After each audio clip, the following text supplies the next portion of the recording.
Welcome to Baseball Biz on Deck once again. Today we have a very special guest returning to Baseball Biz on Deck, and that's John Vampatella. He's an author, he's a friend, he is a Red Sox addict. He's just published a book entitled The 53rd Man. John and I talked for quite a bit today, and breaking this show up into two parts. So the first part, we're going to be talking about most of the stuff with baseball, looking at the trades, looking at what the Orioles did with Kevin Brown, and what's happening with some of the other things in the AL East. After that, we'll have part two of the show, which is kind of more of a focus on the 53rd Man, John's latest book, and what happens to these young men in their careers as they become injured and have to continue to fight to keep their position on the team. So let's get started.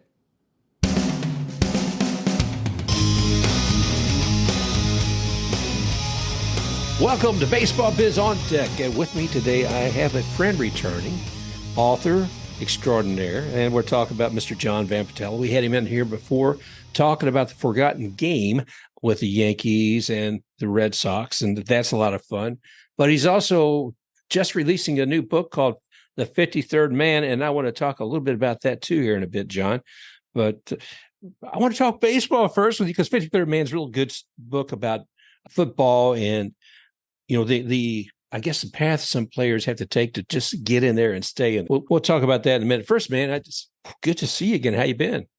Yeah, good. Yeah, great to be with you. I've missed our chats. I'm doing well. Summer is a little bit of a downtime for me, work-wise, because I work at the University of Connecticut, and so it's the summer term, which is much lighter. And I think about it, I can't believe that we are just 2 weeks away, 2.5 weeks away from the start of the fall semester. And as excited as I am for that, I'm really I don't want summer to end. Just this morning where I live in Connecticut, it was just pouring, and it's been that way up here. And it hasn't really been a great summer weather-wise. So I really don't want to transition to fall. I'd like to have a little bit of a real summer, but yep.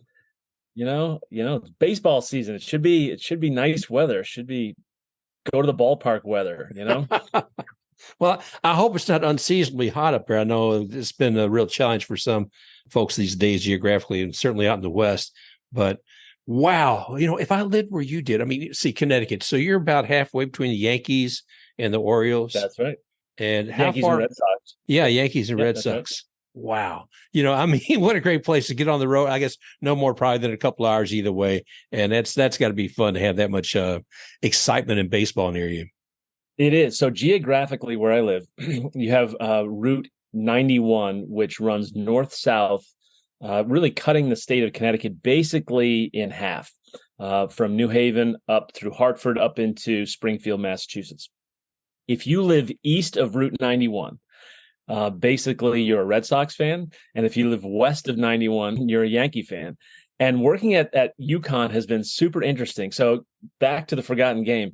In 2003 and 2004, things got so tense during those two playoff battles between the Red Sox and Yankees that in 2004, for Game 7, they literally brought in the state police on campus because the sports tension on campus was so high between Red Sox and Yankee fans. They didn't want any trouble, which I thought it's just baseball, right? But no, it's Red Sox, Yankees, playoff baseball. And given what had happened the year before, they just weren't taking any chances. It was pretty crazy. But as a baseball fan, what a great time. So this is actually, for me, a really fun state to live in. From a sports perspective, because we are in between New York and Boston. And from a football perspective, the old school Giants, before the Patriots got here, Connecticut was a Giants country. And so there's still a ton of Giants fans around. And I don't really want to talk about those two Super Bowls between the Patriots and Giants, but you get it's just a great spot. Where I grew up in Maine, it's all Boston teams, but here it's right in between. So it's a fun place to be. Oh, man. Well, I tell you what, it's always fun having conversations with you. So I'm glad to get back with you on this too. Let's talk something about, you were talking about New York and Boston. And man, I'm looking at the AL East and I'm thinking, good Lord, what's happening here? It's like my expectations every year is to see the Red Sox and the Yankees up there at the top. And this year that isn't the case. Yeah, they're bringing up the rear, but it's such a tough division. The Red Sox Hmm. and Yankees, they were in most other divisions would be probably doing just fine, but they're in such a brutal division. I mean, the Yankees they're in last place. They're still 3 games over 500 right now. At this point in the season, that's incredible. And so they're both good teams. They're just not as good as Baltimore, Tampa, and Toronto. It is strange. It feels like if you look at the standings, it feels like it's completely upside down from what you would normally think it ought to be, right? Yankees on top, Boston second, then Toronto, Tampa, and Baltimore. Can I say this as a Red Sox fan? I actually don't mind seeing Baltimore on top. I've never had the same uh, rivalry hate for the Orioles that I have for the Yankees, obviously. And they've had so many down, terrible, awful years, and it's kind of fun to see what they've built with all those great young players and making the right additions, and to see them at the top of the I don't like how far it pushes my team down, but it's not a bad thing for baseball to see Baltimore good again, you know? Oh, I'm with you wholeheartedly. I know talking earlier this year, I had Nate Andrews on the show from Full Count Chaos. Big Orioles. Okay, big Orioles fan. but anyway, it's I think a lot of us saw this coming because we saw this young team, evolving and coming up through their farm system and some good trades along the way. But wow, I say Nate, I want to see my Tampa Bay Rays up the top, but I said, you guys are looking pretty good. And quite honestly, I thought they'd be pretty good in the second spot, but right now they've Right, taken the right. number one from everybody in the AL East. And my boys had to step down with some poor performances and July. Yeah. It's been an exciting year. And, a lot of that has been dependent on who that roster or what that roster looks like. And geez, man, we just had trading deadline pass, about a week ago. And I'm thinking, what kind of movements being made? I think a lot of the early criticism on this whole season has been inventory. Who's out there when most all of the conversation is about Ohtani, and most everybody thinks, well, they're not really going to do anything, with Ohtani. I don't know that anybody saw what would happen with the Mets. The Mets.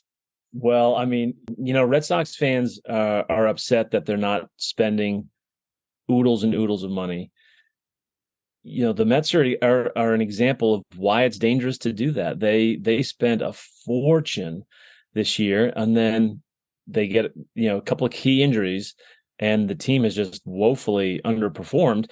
And then they just fire sailed Verlander and Scherzer away, and they're eating a ton of that money too. So they're spending a fortune on guys that aren't even there now. And so that's the cautionary tale of going for it and spending tons of money. Fans always want them to do that, but it's like that could handicap the Mets for quite a while. I don't know how long it's going to be before they can kind of dig themselves out of that hole. Not being a Mets fan, it doesn't bother me to see them in that situation. But that's why teams are hesitant, right, to Yeah. spend the crazy money. And I think teams like Baltimore, right, they went through some terrible times, but they built the organization correctly. Tampa has done that too. Farm system, smart signings, right? They just don't get themselves into these gigantic, huge contracts especially with older players.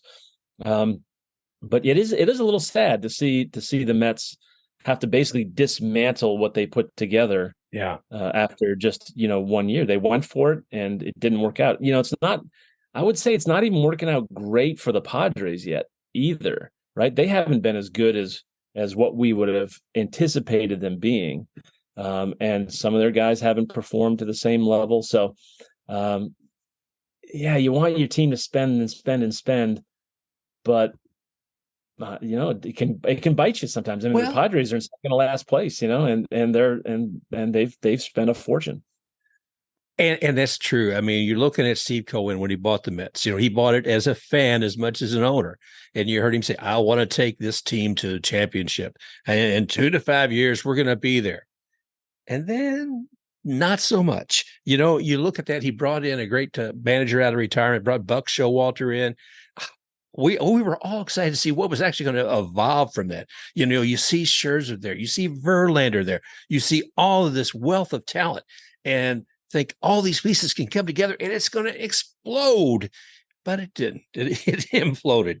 And Steve Cohen, I think by profession, was like a hedge fund manager and more than that. But I mean, you talk about investing and waiting for your returns. I guess he decided it's time to sell. He already did the buy, but it's time to sell now because it ain't getting any better. Right. Well, better to cut bait, I guess, when you know it's kind of going south, right? At least he gets a little bit of return back for those guys, and then you start over. I think he probably looked at the tea leaves and said, you know what, this is not only is it not working out right now, but this probably isn't going to work out for next year either. And so he decided now's the time to get out. He's used to taking big financial gambles. That's the world in which he lives. And so he did it. It didn't pan out, but they'll probably rebound. They'll probably be okay in the not too distant future, I would think. Yeah, hang on here. I want to bring up, there was a comment, something he had sent out to the ticket holders. Let's see if I can find it here. Da-da-da-da. Anyway, I don't have it in front of me at the moment, but basically what he was saying was, hey guys, I'm sorry. This is not the season that any of us anticipated, but I'm looking forward to 24 and 25. And, he's basically, and I think rightfully, kind of abandoned this season. I mean, I know he wants to still keep giving entertainment to his fans and all that, but of the 30 baseball teams, what we're going to have, was it 12 that make it to? I think 12 that make it to the playoffs, right. And he doesn't see himself being there. Right. So here's what he said. I found it. If you want me to read it, he said, please do. He said, fans, he said, you were rightfully disappointed, and so are we. This is not where we wanted to be in 2023. Our goal is to be a consistent contender, and the only way to do this in a sustainable way is to build a pipeline of high caliber talent in our farm system that will fuel our major league team for years to come. So that's what, Red Sox fans, to go back to my team, a lot of fans are very impatient, and they think that Chaim Bloom doesn't have a plan, so to speak. Yeah. It's like you can see the plan coming together. Their farm system just got ranked in the top 5.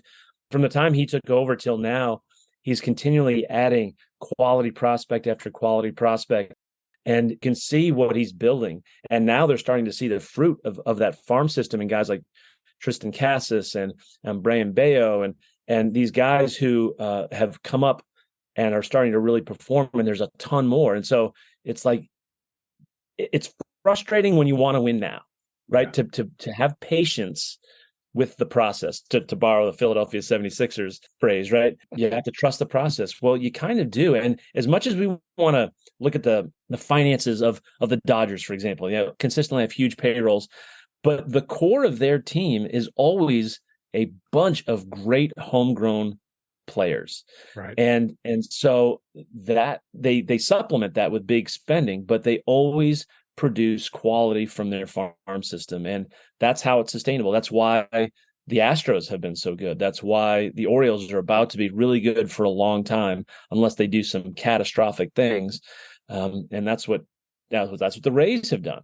Now, the Rays, partly by necessity, because they don't have the kind of budget available, but it's been the same approach. And the Red Sox are doing this. And now Steve Cohen realizes that's how we have to do it. So, fans just have to be patient with the process, I think.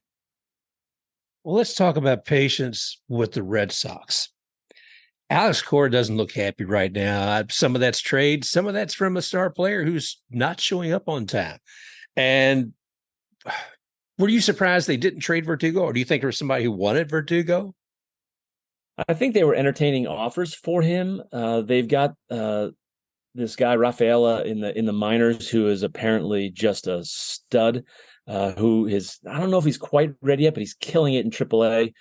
And, he might be ready soon, but there's no spot to put him right now. Jarren Duran's playing well in center. Yoshida's playing well in left. Both those guys are hitting well. Verdugo has calmed down a little bit after a good start. He's an interesting player. He's like a good major league player.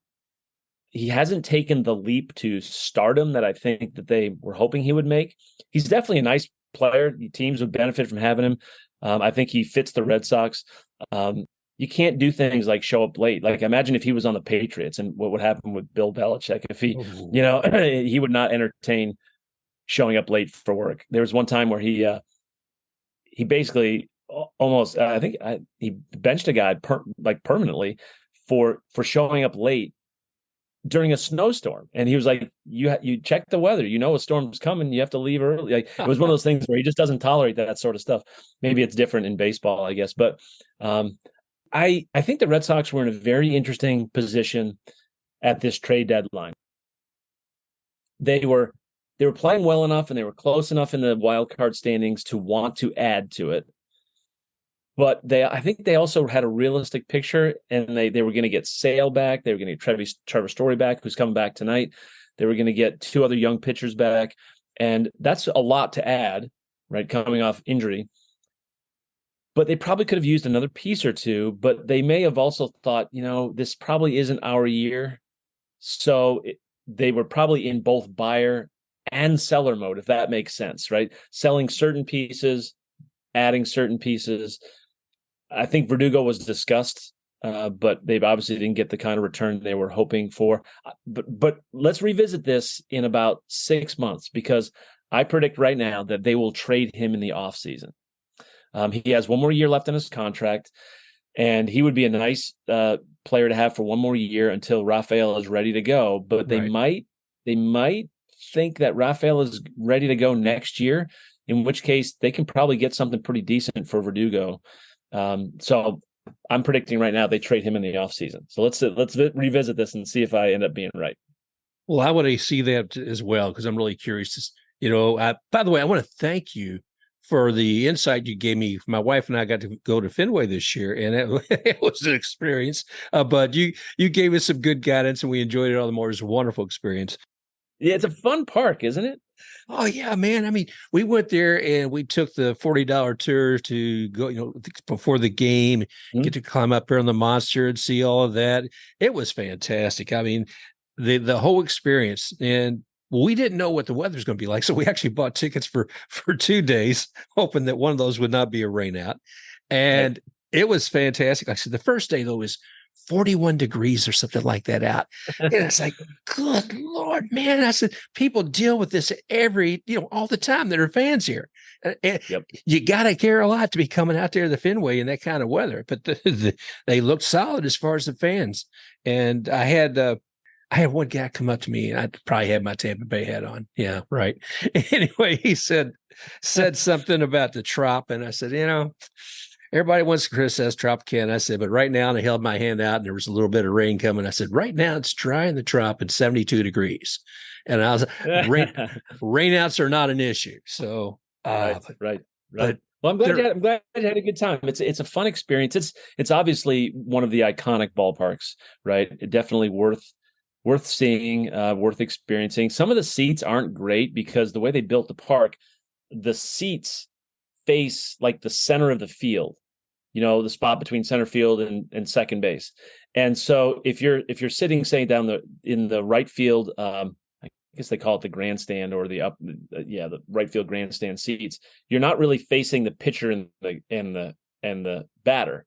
You're facing more towards second base. So you have to turn your body a little bit, and the seats are small, and it's got pillars that hold up the roof. So you could be stuck in a restricted viewing area where you have to look around this giant beam in front of you. And so there's a lot of old-timey quirky things about it. The seats aren't very comfortable, but there's just something about Fenway Park, the history, all the amazing players and the history that's happened there. Even Yankee Stadium, obviously the Yankees have been a better franchise over the course of history, but their ballpark, even though their new Yankee Stadium is nice, it's not the old Yankee Stadium, right? So it's a different place, and Fenway's still one of the old originals, and it's just a fun place to be. They've done a good job with some improvements, so they've made it a little more fan friendly. Sorry you had bummer weather. That's actually interesting. You raised that point though, because one of the things I always was confused about, and I wonder what you think about this, is early in the year you get that kind of weather. Up in Boston, you get sometimes the temps are in the 30s. You occasionally get snow, and it's not baseball weather. It's not where you should be playing. but they start out the season in early April, even late March, playing games in Fenway. I think they should hold the first like 3 weeks all in warm weather / domed stadiums. So that way you're guaranteed, or at least you have a better chance of good weather and not subject fans in Boston to, what you experienced weather-wise. I don't know if they'll ever do that. What do you think about that idea? I don't know. I've thought about that in the past too. I thought, well, why don't you just take spring training games and hold some of the real games out here for the first few weeks? I hadn't thought about what you're saying with the dome ones. I like that idea, and because it makes a difference. But I got to tell you, it was an experience I wouldn't trade for the world. The code and everything else about it, and the folks up northeast. Obviously, it doesn't seem to impact them. I mean, you may be thinking, am I at a football game in this weather? But but I don't know. I mean, the dome stadiums. Yeah, I see that.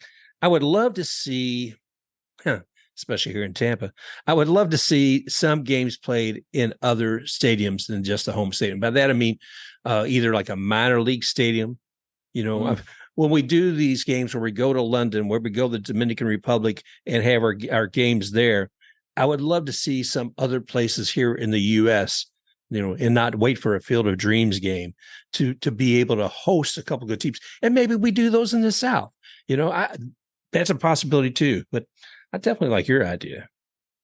Yeah, that's kind of fun. There's just some great minor league ballparks out there that would be really fun to host you can't do a lot of them, but it'd be fun to host one major league game. I just think they wouldn't. Well, you could make up. Here's what you could do. You have a smaller attendance, obviously. Minor league parks, 5,000 people, 8,000 people. Maybe the big ones have 10,000 seats. So you make up for it by just charging, higher ticket prices. Oh, yeah. Right? I mean, how cool would it be? Like Buffalo has a really cool minor league stadium that Toronto played in. The new park in Worcester, Mass, where the Red Sox AAA team is, the Woo Sox, as they are called.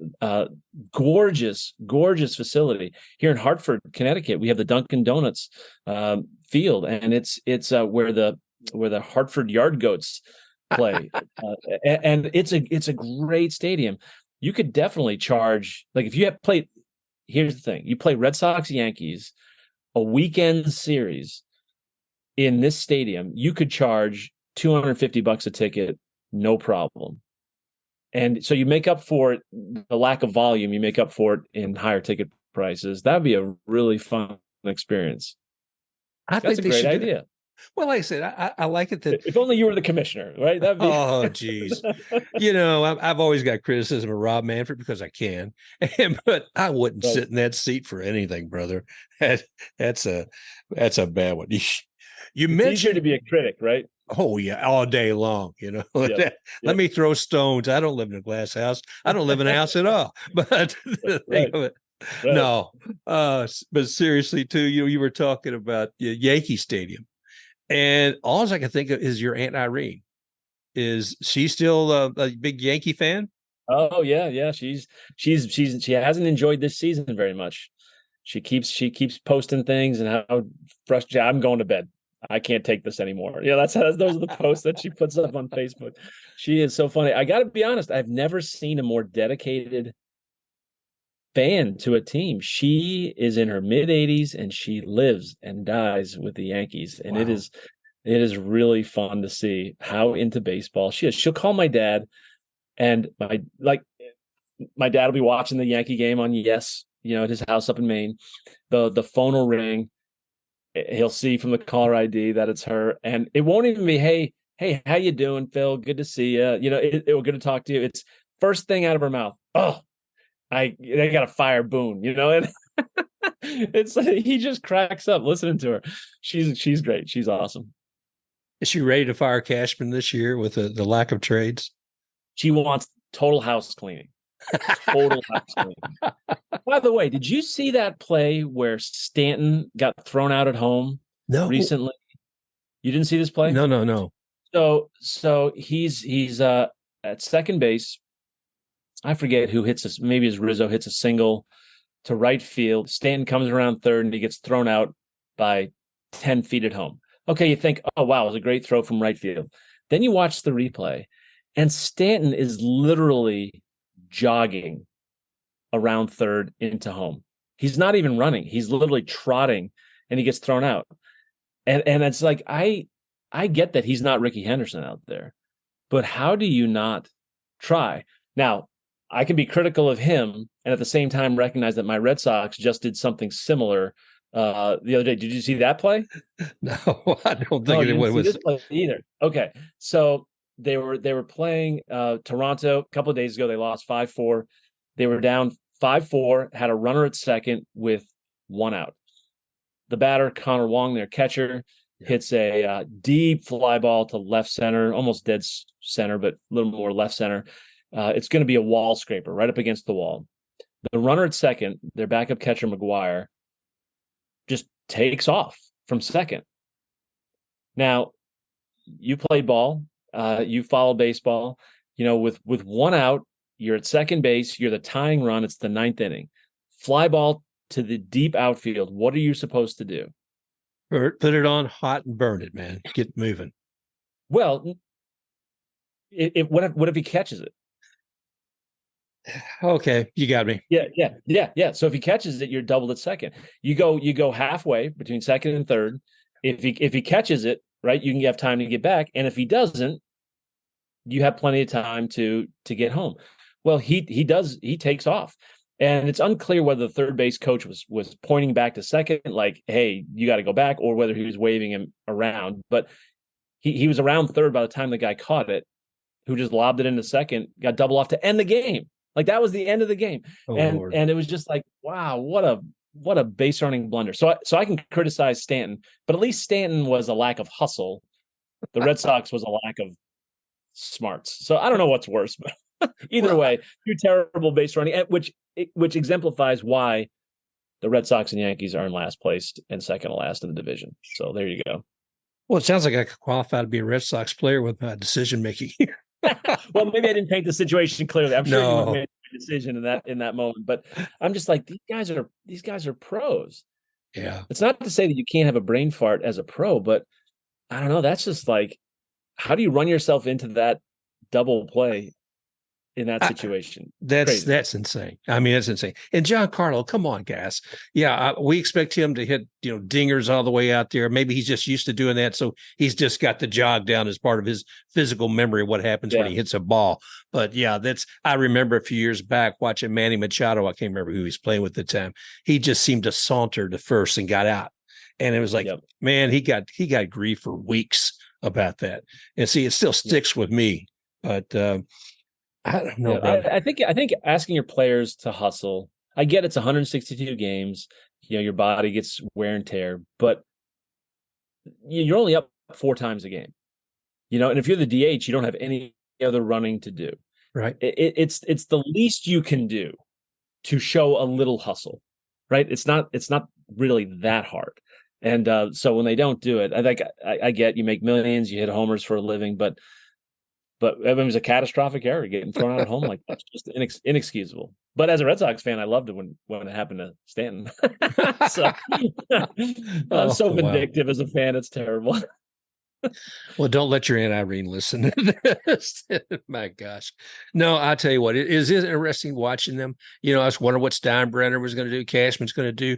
I mean, they got a great history, but this year it just seems lacking. And when you put, okay, we were all talking last year, what's Judge going to get? What's Judge going to get? Judge was smart. He waited till the end and got the contract he wanted. And even then, people were saying, well, I wonder how his health will hold up. I don't think anybody thought turf toe was going to be a situation that would impact a team that hard. Where I think it's been 50 games? I think he was out. It was a significant number. Of course, I found it interesting. People were comparing stats to Judge this year with their own team or their own players. I said, dude, yeah, he achieved a lot early on. He goes, but he ain't out there now. Right. Hey, I got one for you. This is just something I've came across the other day amidst all the trades. And it's from, let's see, August of 1982. And it's the Mets. Joe Youngblood. Does that name ring any bells for you? Sure does. Yeah. And what the story goes, this is from Brock Mahan from SB Nation and Mason Avenue. He says, when Joe Youngblood woke up on the morning of August 4th, 1982, he was a New York Met. When he arrived at Wrigley Field for the afternoon contest against the Cubs, he was still a Met.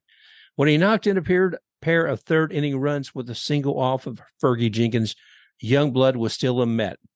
Now, when he returned to the dugout and frames in to fetch his glove, however, well, sorry, you're going to be in Montreal Expo. And he was actually later in the afternoon hitting an infield hit. I believe the story on that. And I'm like, good Lord. Wow. Traded in the middle of an inning. Yeah. Wow. That's insane. Crazy. So I'm actually curious about the mechanics of that kind of a deal. Would the deal be effective like immediately, or would it be, well, at the end of today it goes into effect? Because if you're literally in a game playing, as he was, as you described, like the moment that got announced, was he ineligible to play for the Mets? Like, how does that even work? I can't begin to imagine. From what I read, though, a little further on, it was something that was in the works for some time. It just got executed by then. But like you said, the mechanics of, okay, can you really play in this league? I mean, I can't imagine that it was actually able to be done that easily. But it's very interesting. That's a crazy story. Now, imagine if now I don't think you described it this way, but imagine if like they were playing each other. The two teams are playing each other, because I think that happened. There was one trade, and I can't remember who the player is. There was a situation a number of years ago where a guy got traded. They were playing a doubleheader. Got traded to his opponent in between games, and so he just went across the the diamond to the other dugout and swapped uniforms. I can't remember who that was, though. We'll have to dig that up. That's a pretty funny situation. That is. Oh, brother, I think I was kidding earlier about criticizing other teams and criticizing Manfred, but I saw the other day where the announcer for the Orioles, I don't know, did you see this story? What's his name here? Yeah, Bring it up. It's amazing. Yeah, I mean, this gentleman, evidently all he did was recount the history of the Orioles and playing against the Rays. And, it'd been a little tough historically wise. But lo and behold, that commentary put him on suspension. I don't know how long he's being suspended, but he's a TV announcer. I think his name is Brown. I don't have it in front of me at the moment. Kevin Brown, I think. Kevin Brown. Thank you. I lost my notes. Anyway, I'm looking at that and I'm thinking, my gosh, I know that when we're hearing announcers, that many of them are actually employees of the team, if you will, are part of a network that the team owns. And you want to hear good things. But the guy wasn't saying anything terribly gross about the team. He was, if anything, it should have been seen as, hey, look what we came from and where we're at now. But people evidently in front office said, no, we think you're counting this as cheap and you're going to be suspended, dude. Well, so here's the interesting thing about that story. When I first I think I saw it on Twitter. I saw a tweet that said, listen, watch the Orioles announcer. Here's what he said to get him suspended. So I was listening and waiting for like a racist comment or a homophobic comment or an F-bomb to be dropped or something. And then it was over. And I was thinking, well, what did he? Well, I must have missed something. So I went back and replayed it, and I'm like, is there, I'm 53. There's terminology that exists now that is offensive that I'm clueless about. And I'm thinking, did he say, was something in there a triggering word or something that I'm totally unaware of? And I'm like, nope, I don't think I missed anything. That was just normal announcer, like setting up a game. He was setting up the game, and he was talking about how they've struggled against this one particular opponent. And I thought, I don't know what I'm missing here. But here's the crazy thing about that is all he did was talk about their poor performance historically over the last handful of years against, I think it was Toronto. Was it Toronto? I forget who the Rays was. The Rays. Oh, right. But they had he wasn't doing this just on his own. There were graphics that were put up, which means that this whole thing was part of a pre-production meeting that they had before the start of the game. So this wasn't him just voicing an opinion of, oh man, this team can't get out of its own way. It wasn't anything like that. This was a decision made by the producer of the broadcast, who also is an Orioles employee. So this announcer was simply talking about what was being shown on the screen. How can you possibly suspend him for that? It's absolutely mind-boggling. I mean, not that this is relevant to what goes on the baseball field, but it is part of the sport. Broadcasting has been part of the sport of baseball. I actually have recently read a book about baseball broadcasters, really fun. But I couldn't believe when I saw this guy got suspended. I'm like, for what? He didn't do anything wrong, like anything wrong. It was crazy. One of the craziest stories I've seen in a long time. And you think you're going to tell me about later on? I have to find out about the book about the broadcasters, because I'm always intrigued by that. I can only think of a Red Smith or Vin Scully had said something along those lines. It would just pass. But it's amazing to me. I said, well, he's not breaking bats. He's not beating up anybody on second base. But he says this and he gets suspended. And yeah, I know it's different field, what's happening in field and broadcasting booth. But come on, guys. And if you want to lose any love with any respect whatsoever in your front office, that's a good way to start. Sure. The book, by the way, is called The Voices of Baseball. The game's greatest broadcasters reflect on America's pastime. Written by Coach McKnight. So it's a good book. Well, as long as we're talking about books, let's talk about the 53rd man, because we've been talking about people being traded. I'm thinking about, with baseball, how many different minor league teams there are. So you've got 26 on your roster. You have probably another 120 or more in the minor leagues. Your new book, The 53rd Man, covers a different sport, one with as much drama and tension, I think, as baseball plus.